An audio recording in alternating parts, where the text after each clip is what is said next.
पिछले काफ़ी समय से गुजरात सरकार और जो हमारे जेल विभाग के डीजी साहब हैं,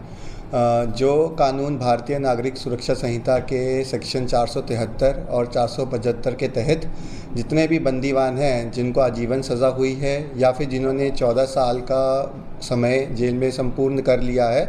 उनको कुछ क्राइटेरियाज़ के बेसिस पे रिलीज़ किया जाता है। तो उसमें उनका जेल का बर्तन और जहाँ पे इनका जेल में कैसा व्यवहार रहा है, उसके आधारित एक कमेटी बैठती है जिसमें हम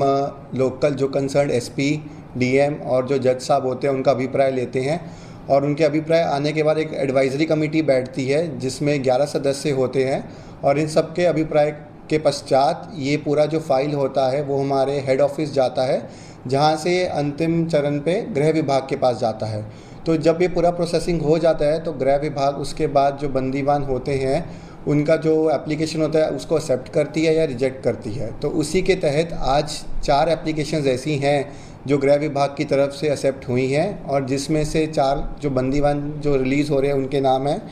धीरू भाई, ननका भाई।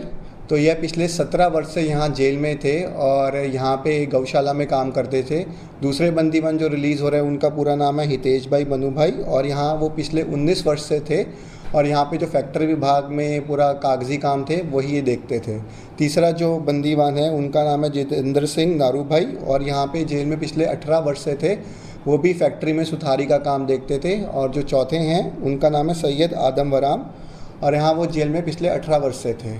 तो जैसे मैंने बोला कि ये अलग अलग विभाग में काम करते थे, तो हमारे जेल में ऐसा इनको पूरा अपॉर्चुनिटी दिया जाता है कि कुछ ना कुछ काम करें, अपना स्किल डेवलपमेंट करें और जो क्राइम और जो मानसिक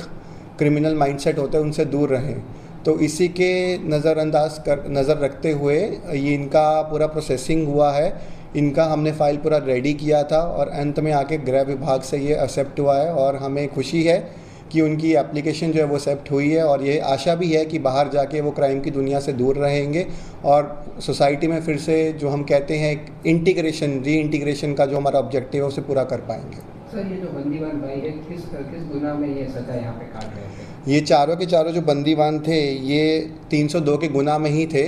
ये ऐसा है, हमने इनका हिस्ट्री भी चेक किया है कि इनका कोई क्रिमिनल माइंडसेट ऐसा नहीं होता, बट जो हम बोलते हैं कि हीट ऑफ द मोमेंट में क्राइम कर दिया जाता है, तो जबकि एक कहते नहीं है कि